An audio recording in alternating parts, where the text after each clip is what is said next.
Well, hello there, fellow guitarists. Welcome back to the channel, where today we're diving into some of the most common guitar myths and debunking them. Now, if you've ever thought, I'll never be great because I don't have natural talent, or I need a super expensive guitar to sound good, stick around. We're cutting through the noise and focusing on what really matters for becoming a successful guitarist. All right, let's kick things off with one of the biggest myths out there, that natural talent is all you need to be a great guitarist. Now, how many times have you heard someone say, oh, they're just born with it? Well, let me tell you, while talent helps, it's really practice that truly makes the difference. Now here it is a little slower and more deliberate playing.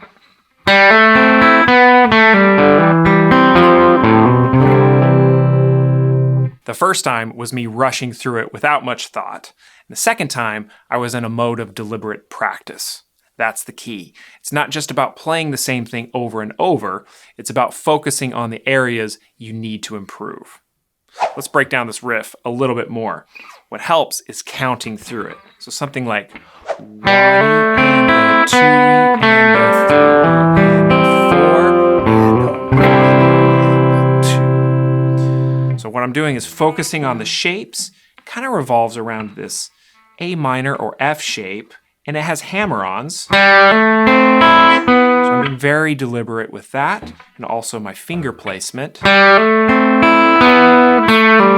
to the C shape, also hammering on. And then eventually walking up to the C shape.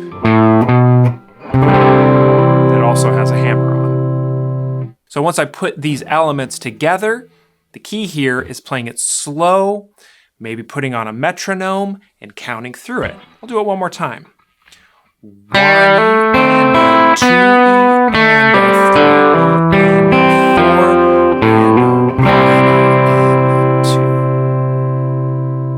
a 2. Hey, now if you're enjoying guitar tricks, make sure to subscribe and hit the notification bell so you never miss a new video. And hit that like button, it really helps us out. Now back to the lesson. Consistency and intentional practice is what turns a beginner into a pro. Even the greatest guitarists spend countless hours honing their skills. So don't let the myth of natural talent hold you back. Put in the time and you'll see results. Okay, here's another myth I hear all the time, is that you need an expensive guitar to sound good. Totally false. You don't need a $4,000 to $5,000 guitar to play amazing music. This guitar I'm playing, I picked up for $250. And for the last 10 years, it's been one of my go-to live and studio guitars. Take a listen.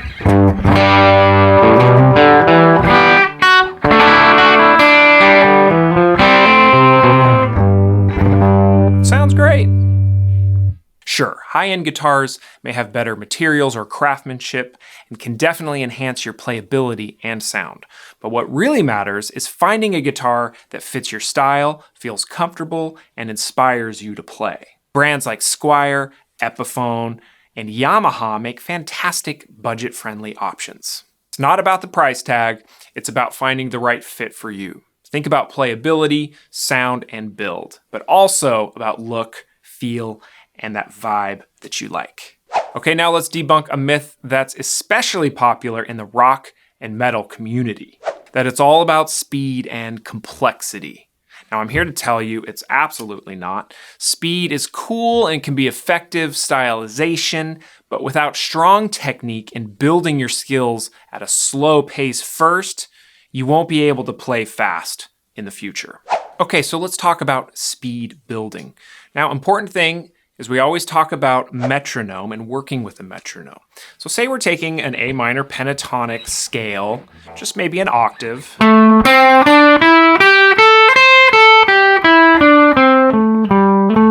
Maybe we're taking just that much and we want to work it up to speed. A great place to start is with your metronome. If you have one on your phone or any other metronome, set to around 60 BPM. Start playing quarter notes of that scale, like this. 2, 3, 4.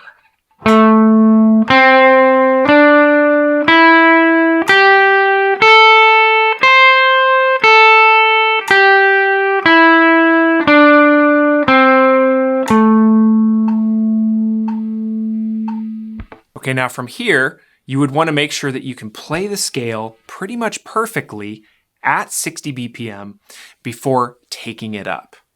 From here, try taking it up 5 BPM at a time. So from 60, it would be 65. And we try it again. 2, 3, 4.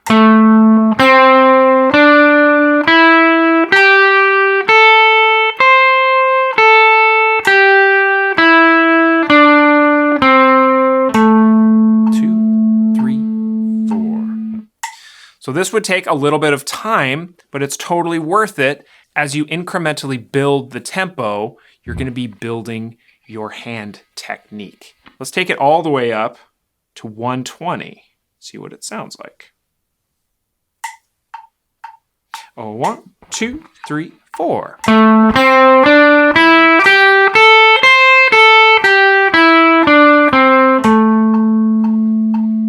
So it's not super fast, but we can play it clean and we can keep going from here all the way up to maybe 240, and you're gonna be playing super fast then.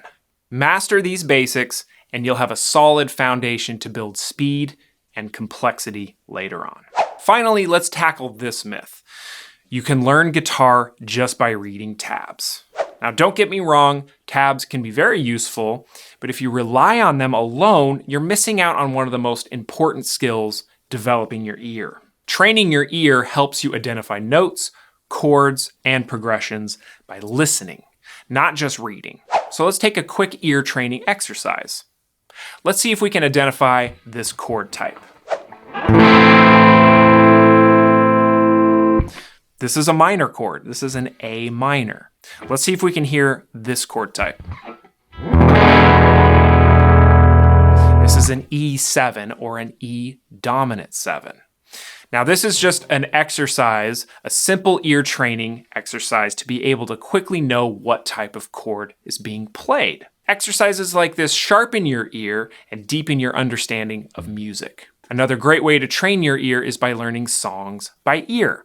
Start with simple melodies and work your way up to more complex riffs. All right, friends, there you have it. Some of the biggest guitar myths debunked. Now remember, it's not about talent, expensive gear, or flashy speed. It's about practice, finding the right guitar, mastering techniques, and developing your ear. If you enjoyed this video, give it a thumbs up, hit that subscribe button, and let me know in the comments what a guitar myth is that you've heard. Let's keep the conversation going. Until next time, keep playing, keep learning, most importantly, have fun.